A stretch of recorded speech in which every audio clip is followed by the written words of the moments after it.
Hello everyone, this is Melissa Paul and this is week 1 of our adult development and aging class.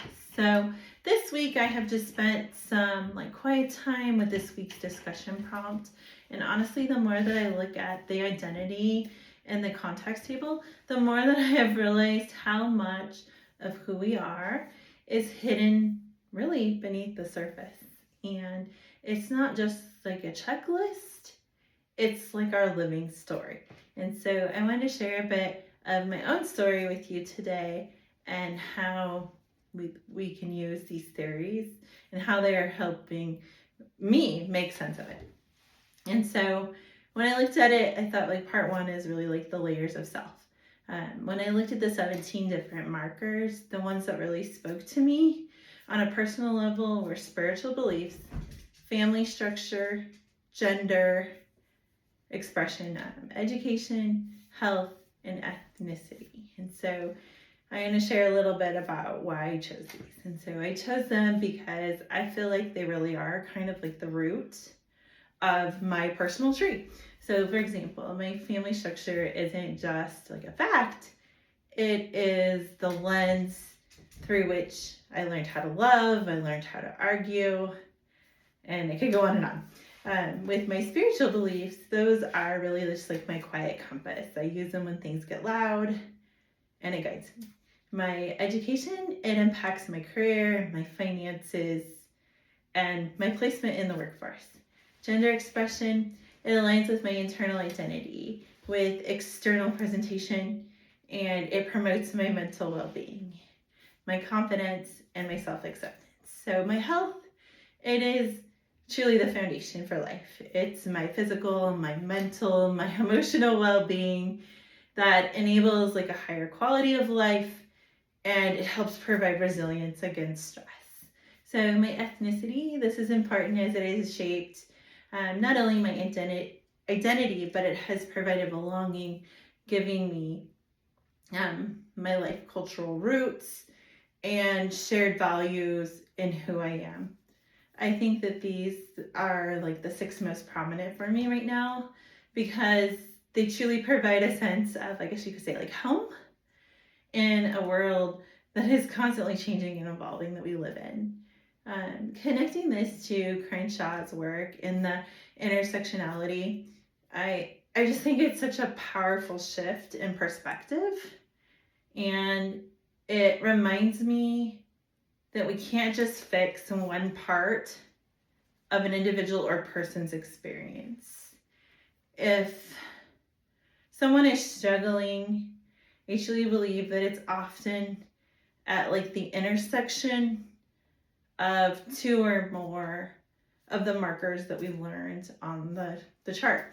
And it has made me realize that my own identity and development was not truly just about growing up, but it was how to navigate the traffic, I guess you could say, the inner paths or the inner links of all the different parts of myself that are meeting at once. And so for part 2, the vulnerability of boys and men. Transitioning to the Richard Reeves research on shifting trajectories of men and boys, that part felt a little bit heavy to me.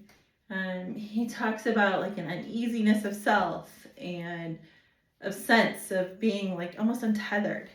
I kind of seen this on a personal level in a quiet way that my younger brother stopped engaging with school, and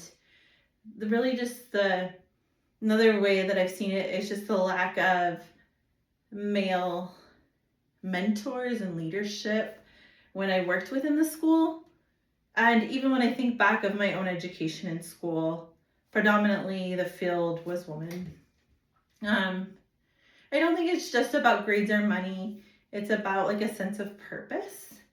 When the traditional scripts or roles for what it means to be a man start to fade, I really think that there's nothing clear maybe that replaces them, and then people start to get lost. So I guess if I could suggest some interventions as I thought about this and processed this, I I guess I would move the needle to look more at expanding the heal careers and at expanding more male teachers and more male influence within the school systems.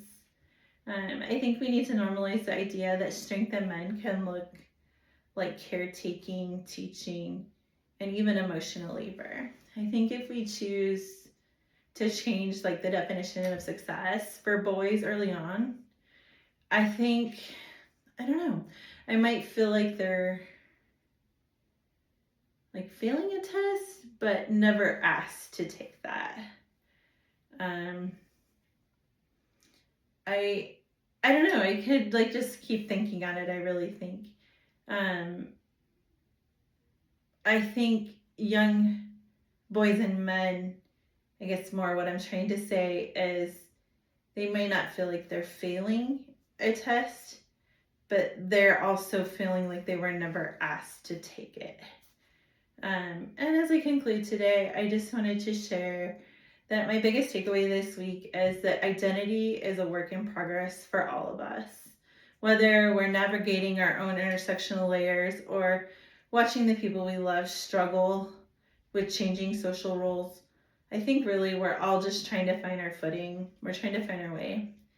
And I look forward to hearing more through your sharing this week and your hearts on this topic. Thank you, and I hope you have a great rest of your week. Bye now.